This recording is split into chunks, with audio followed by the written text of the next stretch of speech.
should do the trick. Right. Okay. Well, good afternoon, ladies. Good afternoon, ladies and gentlemen, to this virtual meeting of the Resources, Fire and Rescue Overview and Scrutiny Committee. I thank you all for your attendance and making the effort on this incredibly hot afternoon.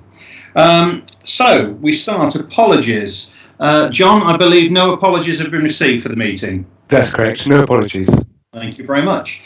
Members, any disclosures of pecuniary or non-pecuniary interest? No? Right. Chair's announcements. It seems a long time since we've been able to meet, and the country and the county and everybody has been through so much and so much loss. And I don't think anyone has escaped loss. Particularly, we have to note that we have had some significant loss ourselves since our last meeting. And with that, we name Richard Chataway and Bill Olner, two esteemed colleagues of ours, two exceptional politicians, and this committee is in for some real challenges over the next 12 months, and I'm sure we would have liked to have met them with Bill, and I'm sure the council would like to have met them with Bill and Richard on board to help guide us along. I'm going to call on Maggie, as both of them were members of the Labour group, to say a few words. Maggie, could I ask you to join in these chair's announcements? Thank you, Mr. Chairman. Can I just start by saying that both Bill and Richard were both very dear friends and colleagues to me, and I'm really going to miss them. They were practical and down-to-earth, good old-fashioned politicians. I know we all had a lot of respect for them, and I know we're all going to miss them ever such a lot. And I don't want to go on too much, but I just found a little short quote which I really feel actually captures the essence of both Bill and Richard. So this is how it goes, and it is short. What counts in life is not the mere fact that we have lived. It is what difference we have made to the lives of others that will determine the significance of the life we led. Thank you. Thank you, Maggie. Moving and appropriate. I'm going to call on Sarah next, and I don't know if Judy wants to say a few words as the two other spokes on here, and then if anyone else would like to indicate, I have Pete's indicated to speak as well. So Sarah. Thank you very much indeed. Yeah, it's really hard, isn't it? I think with the lockdown, I think we're going to really feel when we finally get back into the council chamber, particularly at full council, missing both Bill and Richard. I mean, Richard is I think both former members of this committee. Richard, I would say, I think he probably loved the fire service budget more than anything in the world. There was never a budget went by when Richard didn't propose change to the fire service budget, and I think he really, really understood the fire service and really, I don't think it's too hard to say he loved the fire service. He really, really did, and I always felt he did his very best to put the best needs of both the fire service and all the other departments of the council and the people of Warwickshire absolutely in his forefront. I didn't know Bill quite as well as I knew Richard, but I think Bill certainly made an impression in the time that he was on the council, and definitely had something to say, I think, on every topic. And you also, with wide experience, knew an awful lot. So we will miss them both terribly. And I'm sure we'll have a chance when we get back into Shire Hall to say a proper goodbye. But I'm sure our best wishes are with the families of both of them and with their Labour colleagues. It must be really difficult for you to lose two members of your group so quickly. Thank you, Sarah. Thank you so much. Judy, did you want to say a few words as a spokes on this panel? If you don't mind, yeah. As a relatively new county councillor and an independent one, you rely very much on people helping you from all parties. And both Bill and Richard made a point of talking to me. Richard would come in and tell me what the plans were and did I want to support them or not. Bill was a good pal of Keith Lloyd's, and I think they used to share a bevy together. And again, Bill was the first one to come up to me and say, "I'm sorry that Keith's gone." you don't learn that. It's part of you. It's part of you. And both these gentlemen, very, very much true old-fashioned politicians that I remember from when I was growing up. And so much knowledge. I think it's the knowledge that they've got that we're going to miss so much, because they were so good. They could spot something straight away and would bring it up. So, yeah, truly two gentlemen we're really going to miss. Thank you, Judy. Right, Pete, Councillor Pete Gilbert. Thank you, Chair. I won't say too much. I knew Bill for over 30 years since I was a child. He was a friend of my father's, and I knew Richard for over 25 years. I was always a rock and roll star type child. I was involved in interesting politics from about the age of 10. So I used to go to the council chamber at the age of 12 and 13 and ask questions.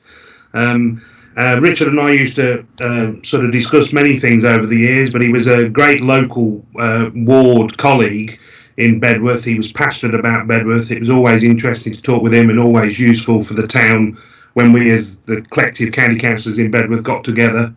But with Bill particularly, he helped me a lot. He helped me get an internship when I was 17, 18 in the Commons with a Tory MP. But he helped me, he invited me to things. He was always of interest. I reminded Bill on my first or second day at Shire Hall that I had a picture from when I was a child. And it was me at some event, sitting on his knee, and when he was mayor then, sitting on his knee in the back of the mayor's car. And he looked at me and said, "For Christ's sake, you don't want to do a rerun, do you? You don't want to do it again?" I said, "No, I don't really want to sit on your knee now, Bill."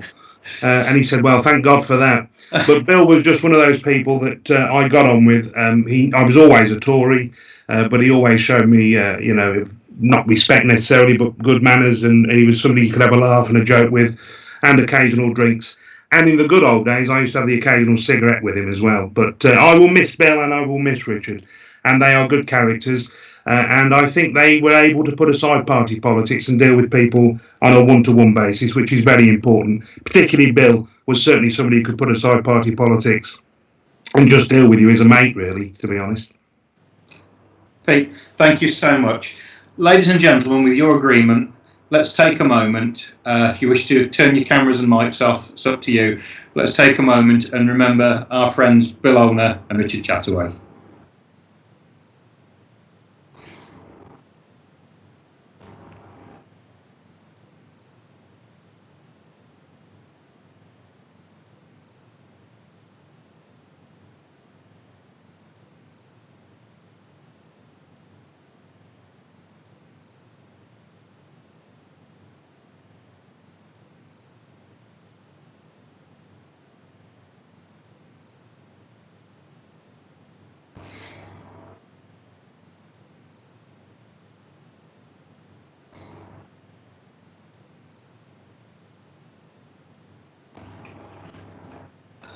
Thank you very much, everybody, and thank you for those tributes.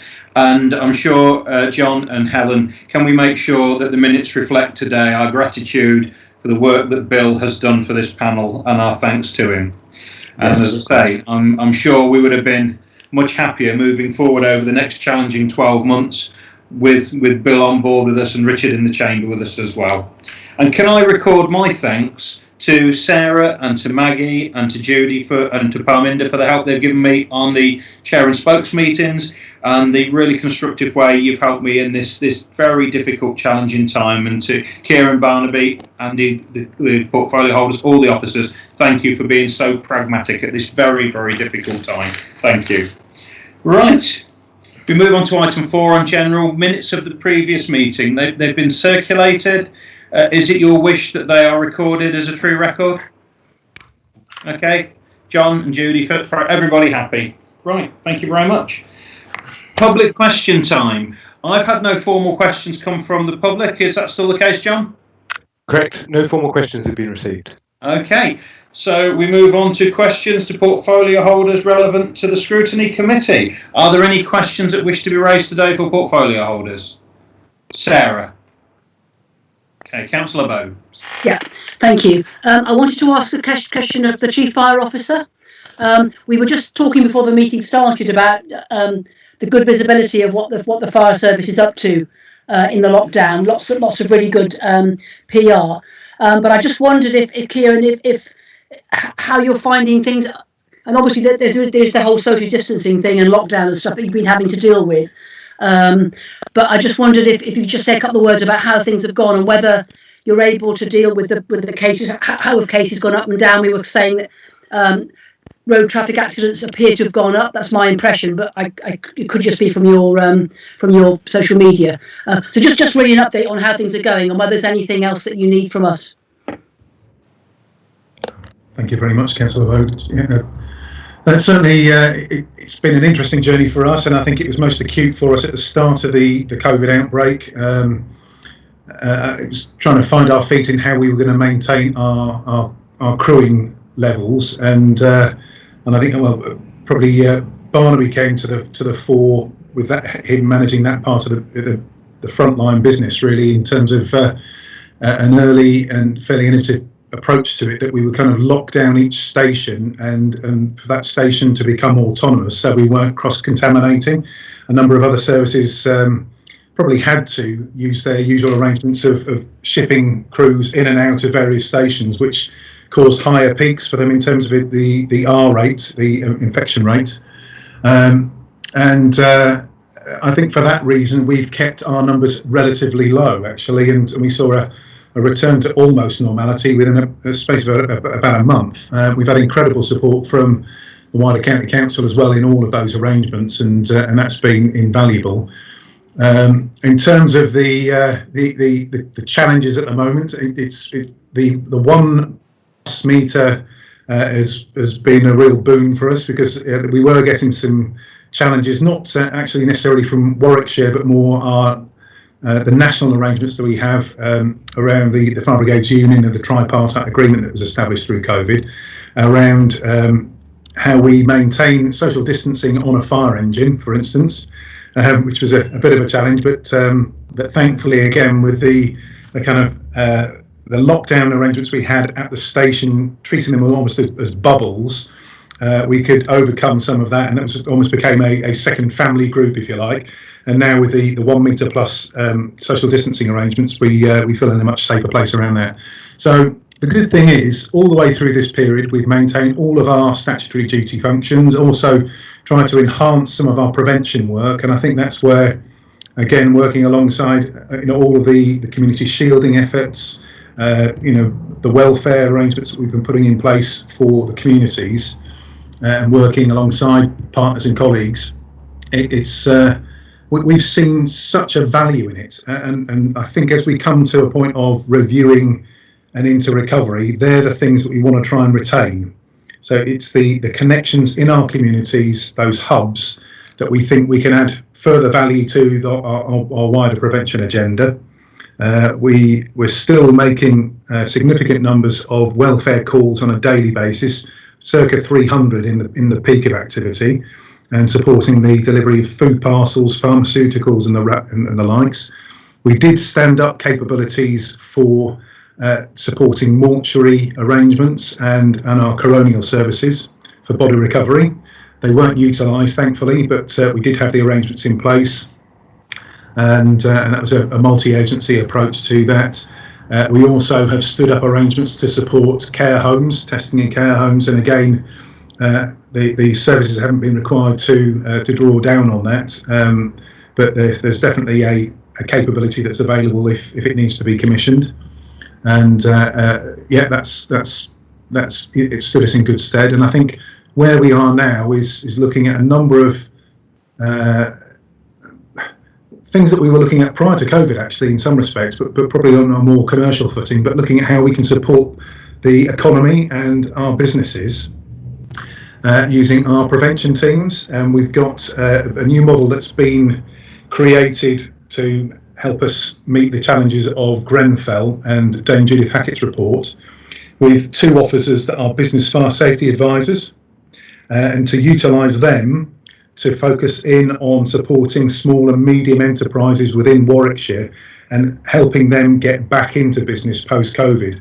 So working very much hand in glove with Dave Ayton Hill on the economy side of things, and trying to make sure that we can do everything we can to try and get us through the next phase of this, which will be trying to boost the local economy and get us back on an even keel. Barnaby, was there anything you wanted to add to that in terms of a brief synopsis of where we've been and where we are now?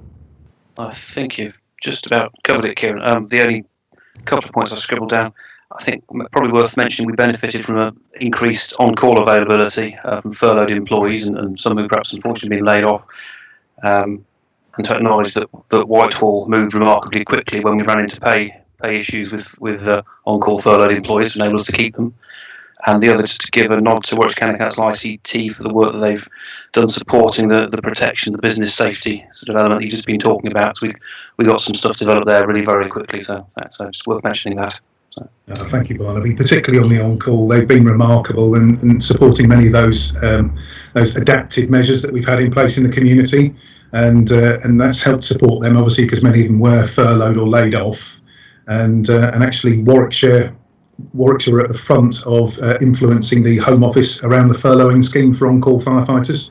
So we raised it very, very quickly, and I have to say they were incredibly responsive and ensured that the guidance given to employers was clarified around the furloughing arrangements, that they weren't penalised because of their primary employment arrangements. Thank you, gentlemen. Sarah, are you happy with that? Wonderful. Okay. Thank you very much. I wouldn't even have thought about the furloughing being an issue. So well done for raising that. And apologies to the portfolio holder. I probably should have asked him the question rather than the Chief Fire Officer. So apologies for that. Well, the portfolio holder has indicated his wish to speak. So we'll call Councillor Crump now. Andy. You're on mute, Andy. Councillor Bowd, yes, not offended at all, so not a problem at all. I know you're a great supporter of Warwickshire Fire and Rescue, as Richard was and Bill. Yeah, one thing that I would like, and Kieran and Barnaby would have probably mentioned, was help with open water swimming. Bearing in mind we've got tremendous temperatures this week, Warwickshire Fire and Rescue and County Council have been putting some great comms out about the dangers of open water swimming and tombstoning and things like that. 2 years ago, I had a fatality at Bishop Sittington, and we are still seeing it. So again, if members can support the Warwickshire Fire and Rescue, get the message out. Again, great comms already. And just adding on to businesses, obviously I've got my recovery group, which deals with the communities.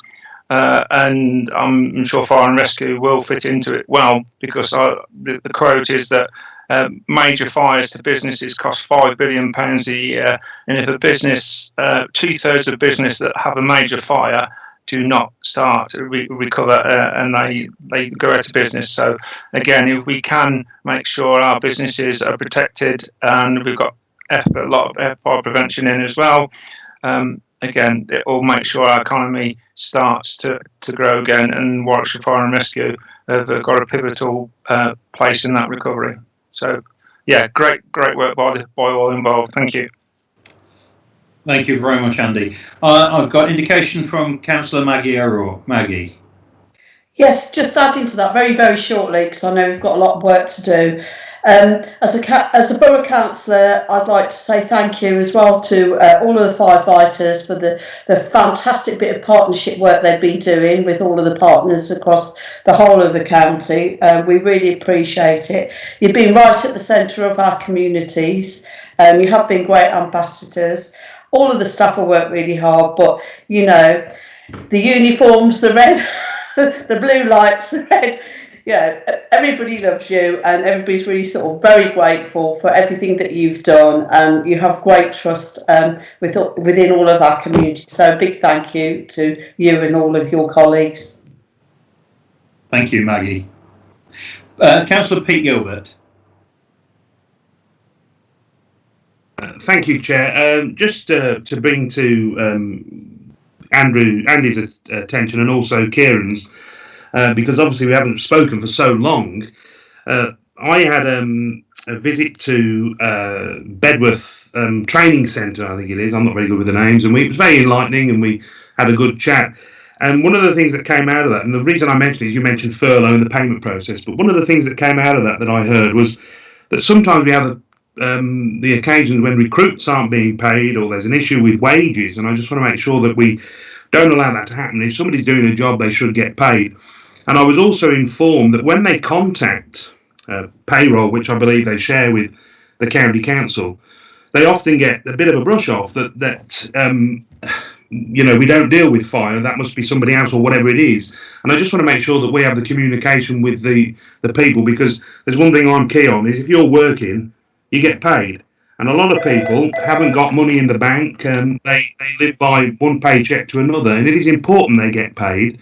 And I just want to make sure that this does not happen, particularly in these climates.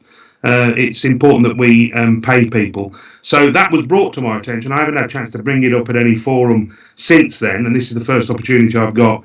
But can we look into this, because I will be going back to them and making sure that this is improved, particularly with recruits. If we're bringing new people into the service and the first thing they see of us is that they're not getting paid their first month's paycheck, that's a bad start. Thank you very much for that, Pete. And I'm sure officers will take this on board, and I'm sure the portfolio holders will take note of this, and we'll make sure that gets looked into, because that's an important point. Thank you, Pete. Judy, you're indicating to speak, and then Kieran. Kieran, is it an item that you wanted to follow up on that with Pete? Well, I'm able to provide hopefully some reassurances around that item if it's useful in this forum, or we can follow up later. If you've got some follow up on that, that would be useful. Yes. Yeah, thank you. Yeah, it was. I think when you went there was a number of issues that had occurred. One was around our recruits not being paid, and also we had some issues around on-call firefighters not being paid correctly or on time. And on-call is a particular issue for us because it's a complex pay structure. So there's no steady pay formula that our payroll teams can use month on month, but for most people it's just a monthly salary. So it requires different calculations to make sure that's correct. So it is one of the issues that we've picked up with HROD and payroll. It's a particular focus, so we have weekly meetings now as part of our transition to the functional operating model, and significant reassurances, I have to say, from Alison Leckie, who heads up that part of the HR team, and that they're working on that, and we've seen improvements around that.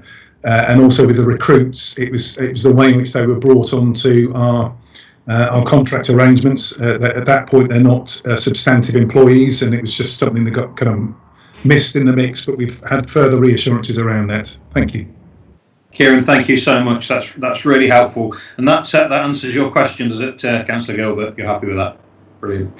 Okay, Judy, do you still wish to speak? Councillor Phelps, you'd indicated. Yeah, yes, please. It was just, as well as all the great work they do, I think more and more people are realising how much they do as a social thing. Whitnash were very pleased when Fire Engine plus Fireman turned up for a lady's 100th birthday.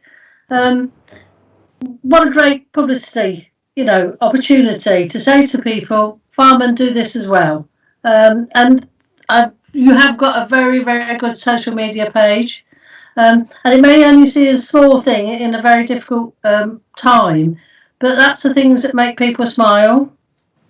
I think more and more people now are realising exactly how much the fire brigade do, and they don't just put fires out. So I've had officers from Leamington, Paul Whitaker, come to talk to my forums, and again the message has gone out that how much the fire brigade actually do on the prevention as well as the cure. So if we're saying thank you from Whitnash.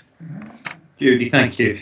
I was going to raise this under item 5, but as we are discussing the excellent work the fire service has done, and reading the report that's coming to us later on this afternoon about this excellent sort of work our staff have done and how they've adapted to this incredibly difficult time, I think it would be nice to minute our gratitude to the officers and the staff of the fire service and Warwickshire County Council, and to all of those who've supported us through this really difficult time. So I think we'll all agree that wants minuting today. Thank you. I can see nods of approval. Wonderful. Right. I have Andy Jens as the final indication for questions. Andy.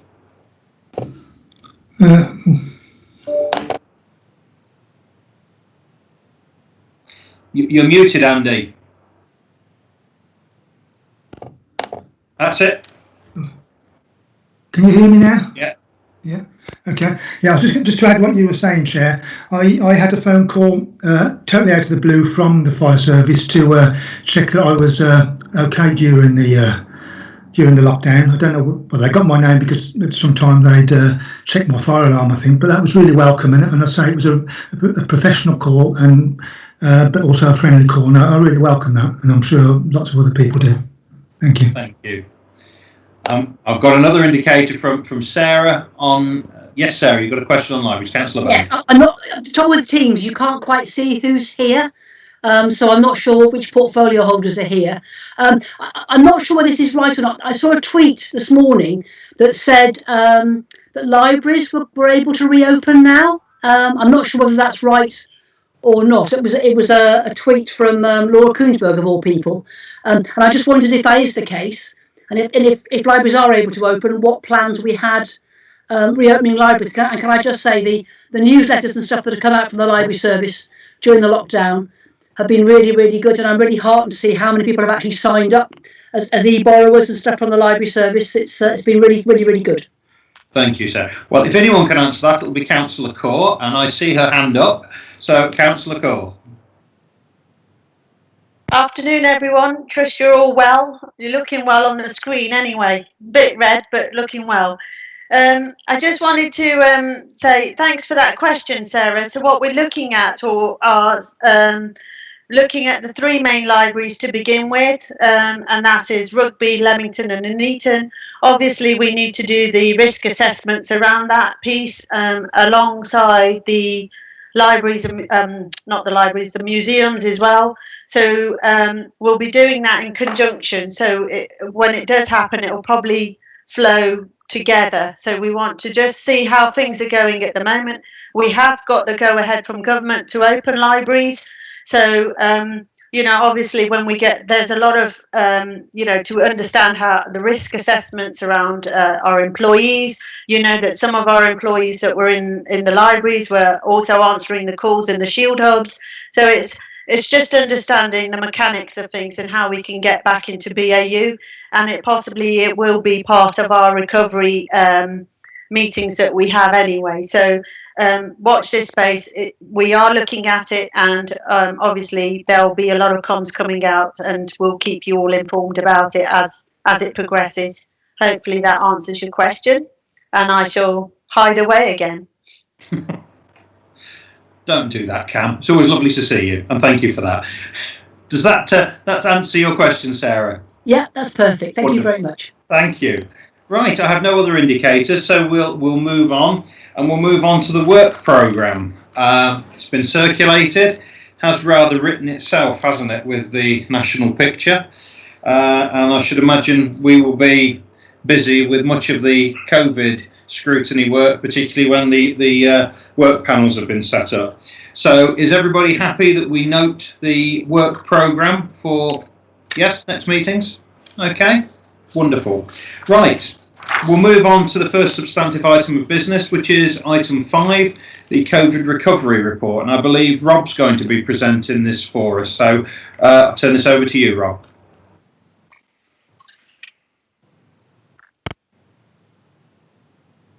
Are you on there? I'm looking for Rob.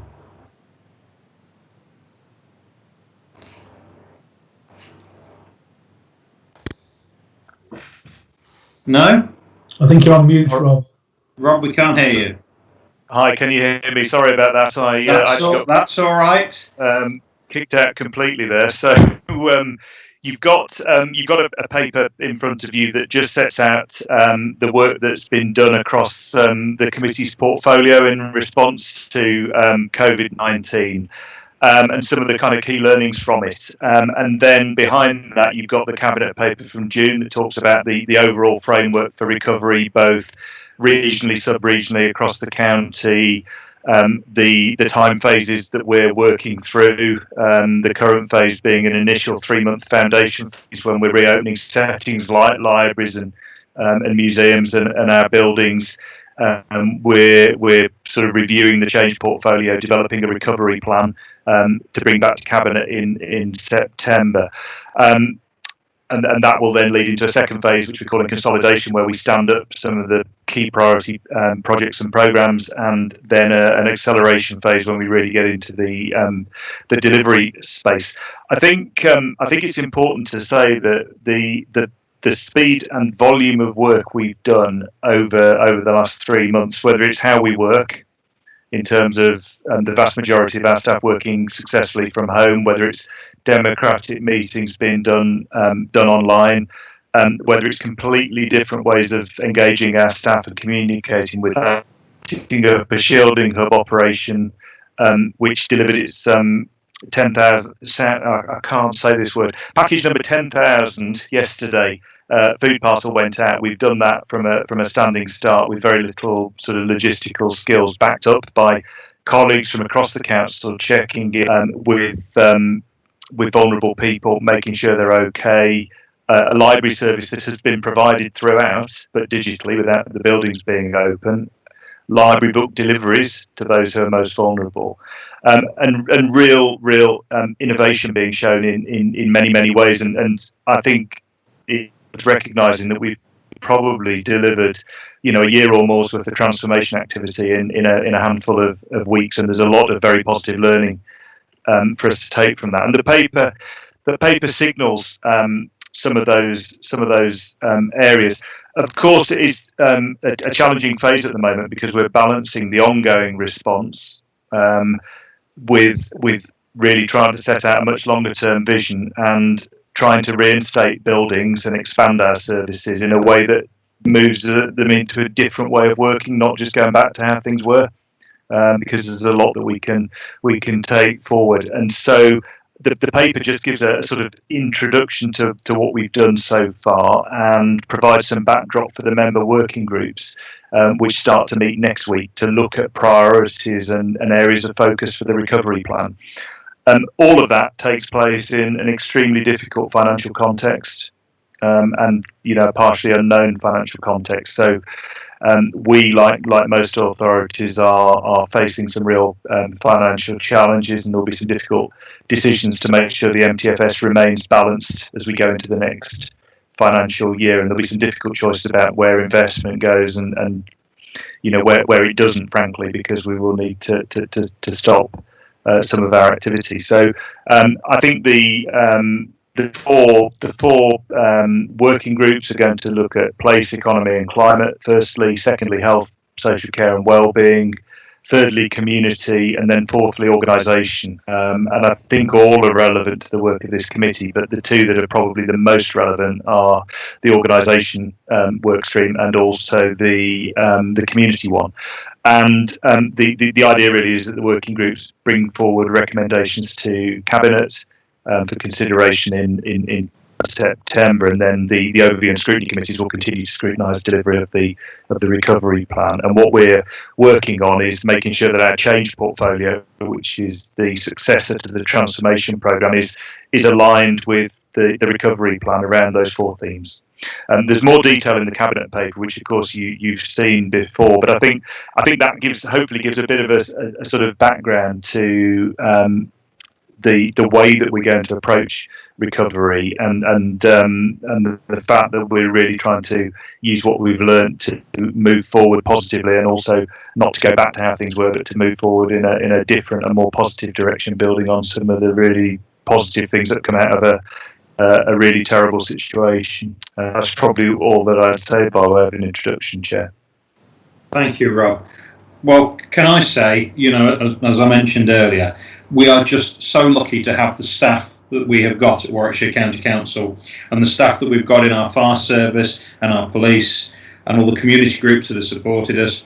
The way everybody has stepped up has just been outstanding, because it's been a step into the unknown, hasn't it, for absolutely everybody, and it's been just exceptional to see what's done. And I don't think us as members can express fully our gratitude for how much has been done by the staff and teams that have delivered this. Really exceptional. And I'd just like to say the area that I think needs a shout out as well is IT. We've had these Surface Pro devices. Where would we be if we hadn't shifted to this method of working before this? It was a stroke of good fortune. So well done to our IT department, and well done to Councillor Core for her portfolio for bringing this on board, because we would be absolutely stuck without these devices that enable these type of meetings to take place. So well done, and thank you, Craig. Yes, I'm I'm pleased you're listening. So, anyone got any questions on the report that's been put before us this afternoon? Anyone wishing to indicate? Councillor Riley, Dave. Oh, thanks, Adrian. Rob, can I just ask a question about bottom up? So, having read the report, clearly it covers all contexts of the county council's business, but it's a really heavy top-down report. And when we come to issues about empowerment of voluntary groups within the community and the parish councils, actually reading the report, it's just left for the divisional members to pick that area of work up. Now, there are a number of parishes who are providing fundamentally important roles that will need, hopefully, sustaining post-COVID, but I don't get any flavour from this report about how that will be done. Are you able to add anything onto that? Yeah, absolutely. I think that's absolutely at the heart of the work of the community working group to look at how we get that. I mean, what you described is almost a sort of double devolution to the very local level, and we've seen some phenomenal activity from the voluntary and community sector, and it was very strong in Warwickshire pre-COVID, and we've seen it strengthen further, and the shielding efforts have been a partnership between all of the public bodies, all of the parts of the council, and very local groups, voluntary groups, and town and parish councils. So we want to build that into the recovery plans, and that's one of the core questions for that community group in particular. But it also plays into some of the other groups. So in terms of the economy, how social enterprise, for example, might be part of our recovery. And equally organisationally, what do we need to do differently to support an even stronger and more thriving voluntary and community sector moving forward, building on some of the real positives from COVID. So certainly the paper wasn't designed to be a heavy top-down paper, and the approach that we're taking certainly isn't that in practice, and that's got a work stream on it. Okay. You happy with that, Dave? Keep her busy there. Yeah. Okay. Right. I've got 3 other indicated speakers on this topic. We're getting a little bit of feedback, so could I ask that if you're not speaking, could you make sure your mics are muted, please? So we're getting a bit of feedback. I know if everyone else is suffering that. Okay. Andy, you've indicated to speak. Is that a follow-up on this item, or is it a question? It's a follow-up. We'll take you now, Andy, then. Yeah, the community group that Rob mentioned is under me. I've just had a quick look at the membership, and I noticed Dave's not on that group, but more than happy to raise his points. We touched on it last week at the Safer Warwickshire Partnership Board, a similar theme. So I'm more than happy to take it on board. And Dave, if you could send me something, your thoughts that we'd like to consider as well, that would be really helpful. I know you're very passionate about your local groups and local partnership boards as well. So thoughts and ideas of how they could be involved would be much appreciated. Thank you. Thank you. Okay, next indicated speaker is Councillor Falk, Judy. Yeah, paper. There's a little bit about the welfare scheme to provide free school meals, and the amazing 7,000 children were supported. With the recent government announcement, thanks to Marcus Rashford, of all our children on free school meals getting this service during the holidays, is that got to come from our existing budget, or will the government be providing the extra 6 weeks worth of money? Okay. Is anyone can answer that? Rob, do we have an answer for that, or can we get an answer for that? I think you're muted, Rob. Sorry, Chair. I listened to your instruction a minute ago. As I understand it, the summer holiday school meals is being centrally funded through a separate government pot. Thank you very much. Okay, I've got Cam as a portfolio holder indicating. Cam, is that a follow-up on this? Just to follow up, yes, please, Chair. Just to say that the welfare scheme has been going for a few years and we never actually stopped it in Warwickshire. So the vouchers were always available, and I think we had a discussion, Maggie, last year as well over the welfare vouchers. So we in Warwickshire never stopped providing these vouchers. So I just wanted to make that clear, and you know, we absolutely are pleased about this announcement, and long may it continue, I'd say. Thank you.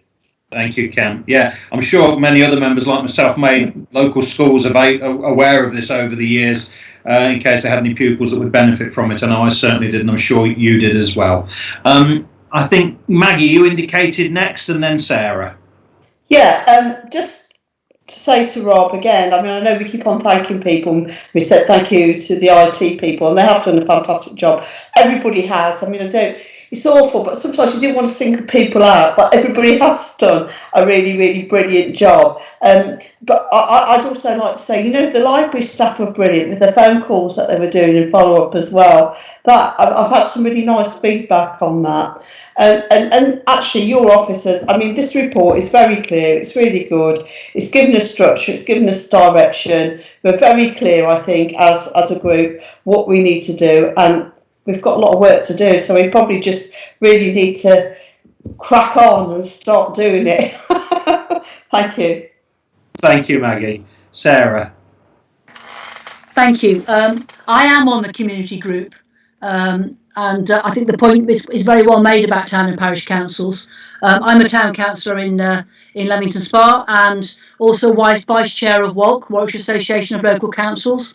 So I do hope that we will be able to talk to WALC about the role of parish councils as part of the work. Because John Crossling is the chief executive of WALC, a former member of county council staff, used to work for the library service. So I do think there's an awful lot that the town and parish sector have got to offer. I mean, interestingly, they're having their own challenges.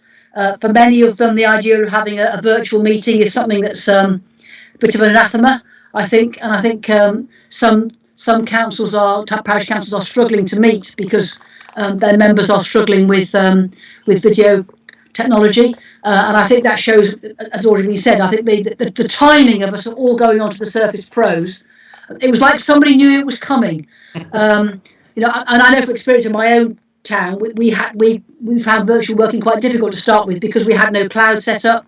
If you weren't actually in the office, you couldn't access the files. So I think, you know, we've done really, really well in being really well ahead of the curve. So I think the role of the town and parish council is something to be looked at. And ways. I mean, the county works very well with the town and parish sector already. There's a regular update meeting, which I think Dave was at the one I think I was at. I substituted a few months ago. So there is good relationships there. But I do think there's a lot that can be done, particularly in the changed circumstances that we all find ourselves in. I just wanted to say that this is a really good report. I know the working parties have all been set up. We've got, I think, 2 or 3 meetings very quickly in the diary, you know, very, very short and sharp. I'm sure all the other groups will be the same. So I think that's really, really important that we don't allow this to sort of hang around. We're in there working hard and getting results very, very quickly, ready to go back to Cabinet in September. Thank you. Thank you. Thank you, Sarah. And I think, you know, I chair our little parish council in the village here, and I think Charles Barlow as well and the team have worked really, really well working with voluntary groups. It has been a fantastic effort right across the board. So thank you very much. I've got no more indicated speakers on that. So Rob, thank you very much to you and your team for presenting that item for us this afternoon. Lots of interesting stuff going on in the chat as well, which I'm sure will add a bit of fuel for thought. Okay, our next item, number 6, is the Ombudsman's outcome update. And I think, Sarah, you're going to be presenting this for us. So Sarah Duxbury, thank you. Yeah, thank you, Chair. I'll just give a very short introduction. So, in summary, this report sets out the outcomes of Ombudsman Information Commissioner and Judicial Review claims for 2019-20. Effectively, I think it presents an improvement on last year's position. So for 1920, we've had 7 adverse decisions, six of which have been Ombudsman related and 1 Information Commissioner, compared to 16, which was the year before's figures. I wouldn't particularly want to put any particular reason or pinpoint any particular reason as to why that we've had such a reduction. Obviously, the cases themselves that end up with the Ombudsman or the Commissioner are very fact specific and very case specific. But what I would say is that Kushal Birla's team have done an awful lot of work around customer complaints over the last year, looking at our policies and procedures, and they've been really trying to focus on resolving complaints at the earliest possible stage, about making sure complainants are kept informed about what's within scope and what we can't look at, and also managing expectations in terms of response times and aiming to respond to complainants as quickly as we can. And from an organisational perspective, our focus has been on making sure we learn from some of those cases and the upheld cases in particular. And I know that legal services and customer services have been doing a lot of work across the organisation to promote the guidance and the lessons learned from both the national cases that go to the Ombudsman, and the Ombudsman does produce reports from time to time, but also our own local decisions. I think the final point to make is looking forward to the future. So in the report, it refers to the Ombudsman having paused their activity and not accepting new cases. We've been informed very recently, within the past week or so, that the Ombudsman is now going to accept new cases from the end of June. We are one of the councils that have signalled that we would welcome a phased reintroduction of us also looking at existing cases that are on the books to try and get them moving forward and resolved for complainants. Because the thing that we don't want particularly is a kind of a surge of cases and a surge in volume that then becomes more difficult to manage. So I think from my perspective, I think we will see we expect to see an increased volume in the short term, and then things to settle down a bit more in the longer term. So that's probably as much as I want to say as an introduction, Chair, and happy to take any questions. Thank you, Sarah.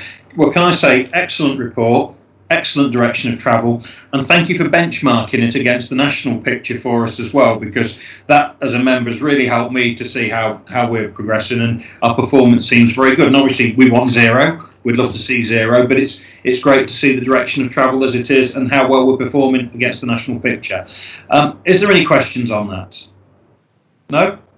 Okay, so we're happy to note that report. Thank you very much. Thank you, Chair. Thank you, Sarah, and thank you, your team, for presenting that to us. Right, item 7. Barnaby's going to speak to us now on the construction phase of HS2 and the impact that's having on the fire service. This was going to be a written report, but obviously with the national situation as it is, that report's being deferred till September. And Barnaby's kindly agreed to give us a verbal update today on where we're progressing to. So, Barnaby, can I pass to you on that, please? You can. Thank you, Chair. I should probably start by apologising for any confusion that I caused at the last meeting when I said there was no construction taking place, and a number of councillors pointed out that there was work going on. The work going on at the moment is classed by HS2 as enabling works, and what they would class as construction work hasn't actually started yet. But I appreciate that when there's machines clanking around and so on, it probably doesn't make any odds what they're calling it. Just to make that point, folks. So there's currently no main track construction underway in Warwickshire. Enabling work is occurring all along the route. There's other related work taking place in preparation. So notably at Coleshill, Cadent, who are commercial gas engineers, are diverting 5 gas mains in preparation, and there's bridge installation over both the M42 and the A425 at Stonebridge going on. I should say, Chair, I'll carry on like this. If I'm giving too much detail, tell me. If I'm not giving enough, please tell me as well. HS2, just for those, I'm sure you're aware, but will run roughly southeast to northwest across Warwickshire, crossing the county boundary at Staunton and leaving us at Middleton. Across the county, it's going to require a realignment of existing roads, construction of 3 tunnels using both boring and what they call cut and cover techniques. The latter, cut and cover, is literally you do the cutting, you drop a concrete tunnel in, you cover it back over again. You may hear those called green tunnels. as well, but in the end you end up with a tunnel. Construction of 5 viaducts. Anything over 75 metres is considered a viaduct. Under 75 metres it's a bridge. Minor distinction, so 5 over 75 metres. There will be at least 2 construction compounds that we're aware of at the moment, one in the Southam area and one in the Coleshill area. I can't give more precise details than that at the moment. One of the main changes, I think, from any briefing we've given in the past is that we're not expecting now construction villages within Warwickshire. So we're expecting multi-acre caravan sites, for want of a better term. Apparently HS2's instruction now is that their workers should use local sites in an attempt to promote the local economy, etc., etc. So that's a significant change from our point of view in terms of the fire risk posed by the itinerant workers. Warwickshire Fire and Rescue been actively engaged with HS2 since 2016. Mark Steisacker in our Ops Planning Department is our single point of contact, and he also sits on a number of committees and working groups. I believe, I am the National Fire Chiefs Council liaison officer. So at the moment I'm working on things like tunnel intervention strategies and also working with colleagues from counter-terrorism on the sort of much longer term and strategic areas, if you like. The work that Mark is doing in Ops Planning has enabled us to influence things like tunnel design and also HS2 are working on electric trolleys. I was trying to come up with a better term, but electric trolleys is the best one I can come up with, which will enable us to travel into tunnels or potentially across viaducts into areas which we can't get to with fire appliances or fire engines. So the work that's been going on at the moment has had very little impact upon us. And obviously, until the construction phase was approved, we had very little to plan on. We are now beginning to get ourselves up to speed on that future planning. We've got some good relationships established with the 3 major contractors that are working in the area: Balfour Beatty, Vinci, and Lang Murphy. I mentioned Cadence as well earlier, the gas engineers who are working around HS2 but aren't working for HS2, if you'll take that distinction. And we've also been working closely with Warwickshire County Council's HS2 team, a small team of 3 people, and with the County Council Traffic Liaison Group, who obviously handle road closures and the like, whether they're HS2 related or not. HS2 is going to generate a lot of road closures of varying lengths. So, for example, we've identified one potential choke point where the A5 feeds into the M42. That's what HS2 call a haul route, so literally commercial haulage route. I think Councillor Riley has his hand up. I'll pause. Do you want to? Are you happy for Barnaby to finish the presentation, Dave, and then? Yeah, sorry, Dave. No, I'm a bit too eager, aren't I? Carry on, Barnaby, and I'll. Okay, thank you. So the interesting point about the A5 M42 is it's actually remote from the line of the route, but that's where we expect a potential problem to occur if there is going to be one in terms of our emergency response. As you would expect, we've collected response data around that. We've analysed it. We're looking at it now to see how we can alter our response in that area. As an element of proof of the pudding here, we'll see how the reality matches our modelling, and we'll amend and adjust afterwards. And we will use that work we're doing around the A5 M42 as the model for how we approach everything else in the area. A couple of points to note: because of the what I'll term the legislation, HS2 only have to give us limited notice of road closures. So where conventionally we'd get 6 weeks, HS2 aren't obliged to give us that notice. We've only had one attempt so far to impose a rapid road closure, and through sensible discussions we managed to deal with that, and we think we've now got a reasonable protocol worked out. So as long as County Council and the Traffic Liaison Group and HS2 ourselves keep talking, then we think we can manage that situation. I don't want to give the impression that this is where we're going to be, but it could be in time that we find out the response that we can make is dropping so far that we may need to temporarily relocate one crew. But if that's the case, you'll know about it before we do it. I should stress we're nowhere near that stage yet.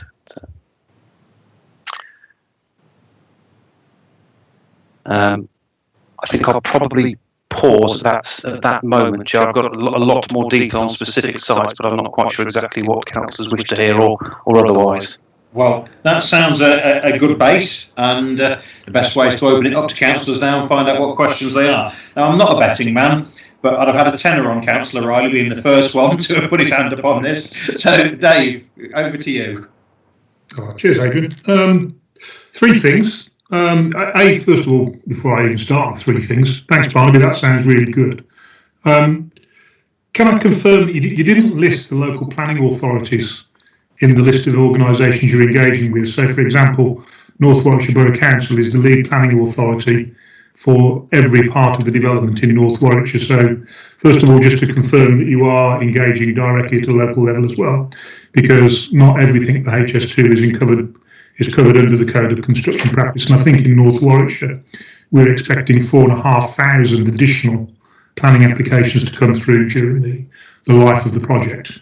The second thing really is, it's recognising that there is a confidentiality agreement between HS2 and the County Council, and it's said in the hope that you are engaged within that confidentiality agreement and are therefore getting full briefings, because obviously agencies or organisations that aren't enshrined within the confidentiality agreement are not getting full briefings, and clearly there is some really serious and detailed work going on around some of the design principles and also around some of the proposed construction programmes.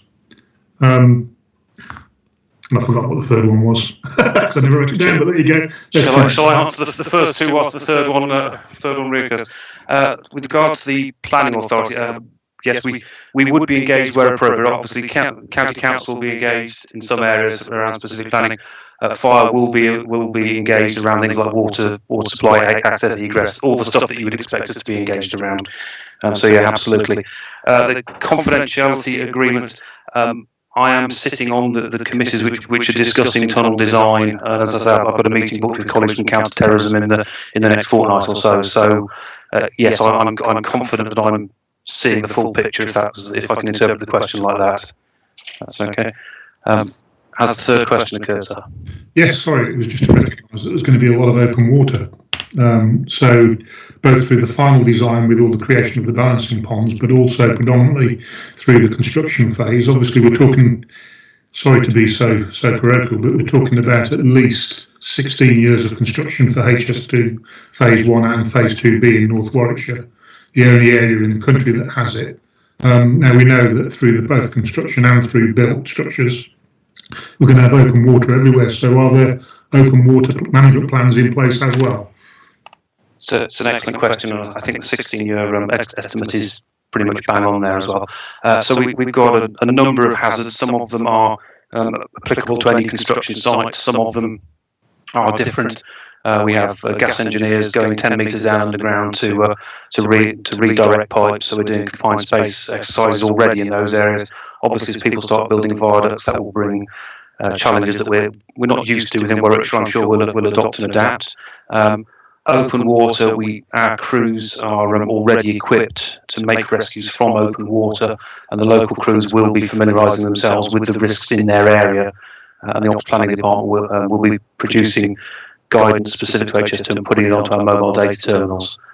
So open water, without sounding blasé, open water resulting from HS2 is the same as any other open water, and yes, we will be equipped to respond. Okay. Thank you. Okay, I've got 2 indicated speakers. Councillor Cook, John. Yes, thank you, Chairman. I have Burton Green in my county ward, and of course they have a number of issues that face them, including tunnels and all sorts of other bits and pieces, major traffic junctions which are going to have to be altered, etc.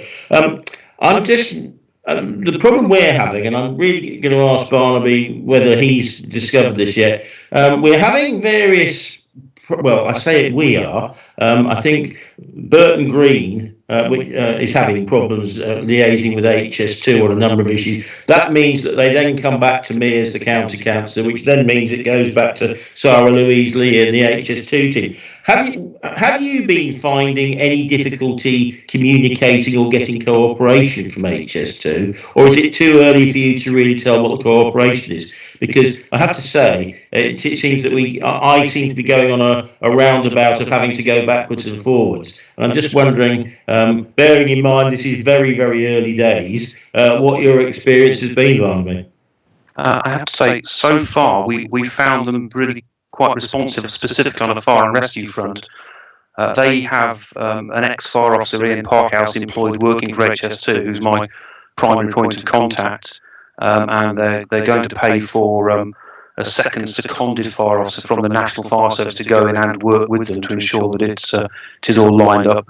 We did have a little bit of difficulty getting in to talk about security considerations, but I think that was probably more to do with gentlemen in Whitehall than it was gentlemen in HS2. But we are now in those discussions as well. So no, at the moment we're pleasantly surprised by the level of cooperation that we're getting. As you say, it is early days, but so far it looks good from our point of view. I mean, I would offer to help Councillor Cook. I'm not sure I have the contacts to. No, it's all right. I don't think it's anything you can help with directly, but I do think that as we go further down, in a small hamlet like Burton Green, feelings are running very high, and they are picking up on the smallest of things. And I'm just saying, I'm pleased to hear that. I mean, that's good news that you've had good cooperation. Let's hope it stays that way. Thank you, Chairman. Thank you very much. Thank you. Okay, Councillor Bode, Sarah. Thank you. I think like many of us on the committee, HS2 runs pretty close to our division. So I represent part of Covington, and HS2 goes through the far side of Covington as it makes its way across, going across through to Kenilworth and Burton Green. Can I just ask, and I feel really stupid for not knowing the answer to this question, will they be working on all parts of the line through Warwickshire at the same time, or will they literally start at the south east end and work through to the northwest? And I'll come back to you depending on what you say to that. I'll ask another question. Okay, it's not a foolish question because I asked the same one for the national picture in one of my first meetings. So they will obviously publish a programme of works in advance, so we'll know what they're doing. But what we anticipate is that they will begin things like tunnel boring, viaduct construction, and the bigger cuttings before the construction of the line comes through, so that those constructions are already ready to take the line when the line arrives. So if you like, they'll start with the line in the south of the country and move it towards the north, but they'll be doing the other work to accommodate it before it gets there. Does that make sense, hopefully? Yeah, I mean, I think certainly something like Covington Parish Council, I'm sure other parish councils to start with, HS2 and some of their contractors were fairly proactive in talking to parish councils about what was going on. But I think with the COVID and everything, parish council meetings haven't been happening, and so I think those lines of communication have been a bit lacking. And clearly, there's lots of work. I mean, there's people around here are very upset because there's lots of trees coming down in Covington Wood. They're coming down, I think, in Crackley Wood, in Kenilworth, trees are coming down.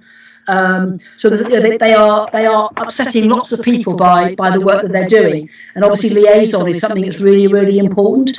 I mean, is there any value in getting anybody from HS2 to actually come to a scrutiny committee so that we can question them? I mean, many years ago, HS2 people came to, I think it was a communities overview scrutiny committee, one hot August, I think, to talk about whether HS2 was a good idea, and we tried to impress on them that perhaps it wasn't, but sadly we lost that one. But I mean, I do wonder if there's a value in actually getting some HS2 people along to a scrutiny committee and actually having a chance for members to talk to them about their arrangements when the work goes on in the county. I mean, there's going to be an awful lot, for example, around the Covington area. There's new bridges going across, road closures, successive road closures as those bridges get built from here through across to Stoneleigh and beyond. So it's going to be quite a big effect, and I think it would be useful perhaps to talk to some HS2 representatives about exactly how they're planning to programme the work, keep the county council informed, liaise with parish councils, the county councils, district councils, etc. So I'll put that one forward as a proposal. I think you're slightly out of my competence zone, Councillor, and clearly you'd accept that whilst I might have an opinion on HS2, whilst I'm wearing this uniform, I don't have an opinion. I'm hoping to get some further politicians on committee on that. That was very diplomatically answered, Barnaby. But yes, I take on board your points there, Councillor. But it would be useful, I think, for us as a council to have some sort of link with what's going on with HS2 and a contact that would come and talk to us. I think in general to help us work with communities and feedback to them. Perhaps, if I could give perhaps a slightly more helpful answer, would be that I did notice a fall off in consultation while the whole construction was in doubt, and I think they are now picking it back up again. But I think it'd be worth having them almost as a constant presence in the county once the construction starts. Thank you very much. Dave, you've got a follow-up question as well. Yeah, cheers, Adrian. Barnaby, this links into conversations that I've been having with Andy Crump and with Kieran Amos as well about the role of the Safer Warwickshire Partnership Board. So, chairing one of the 4 community safety partnerships, one of the things that I am consistently interested in is how, as a group of 4 partnerships, we are working together to deal with the community safety consequences of HS2, and clearly those consequences are in the widest term, not just fire specific issues. Now, one of the things that I have been arguing is missing at the moment is a strategic assessment, which is obviously a community safety specific document that picks up on the challenges of HS2 and seeks to forecast them for the next 12 months to 5 years.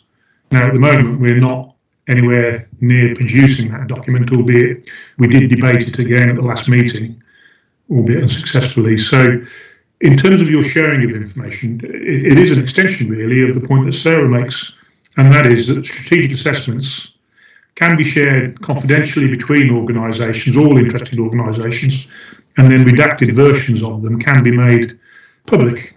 And are you thinking at any point that the fire service would contribute to a Warwickshire-wide risk assessment come community safety assessment, or problem profile as they're called, for the wider community safety partners? Absolutely. I think you'll probably be aware, Councillor, that our new RMP is just in its genesis at the moment, in its very early stages, and obviously a high-speed rail line coming through the middle of the county is going to generate a whole raft of safety considerations which we considered as part of that document. I'm not specifically on the point that you're asking, but I also know the County Council is in receipt of grant funding to assist things like more cycleways and footpaths and so on and so forth. The original report, the reason I'm sat here talking to you today rather than putting the report in front of you, that was meant to consider the construction phase, and of course that's been delayed. Until we know what the construction phase actually looks like, we're not able to fully give detailed comment on that. But my answer to the general thrust of your question would be yes. That's acceptable. Okay, I have no other indicated speakers.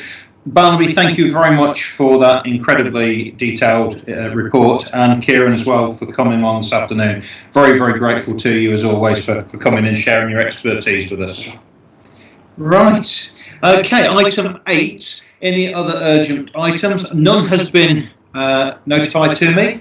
So can I ask you to consider passing the following resolution? That members of the public be excluded from the meeting for the items mentioned below on the grounds that their presence would involve the disclosure of exempt information as defined by paragraph 3 of Schedule 12A of Part 1 of the Local Government Act 1972. Is it agreed that resolution is passed? Yes, Councillor Cole. Yes, thank you very much. All in favour? Thank you. Okay. If we could just wait for the recording to stop. I'll wait for the... Still saying it's recording at the moment. I'll wait for John to give us the okay that we can carry on. I think there's a short lag, but yes, it has finished. It has finished. Okay. Right, we move on to the exempt item number 10, which is the estate update report, and this item is going to be presented to us by Sarah.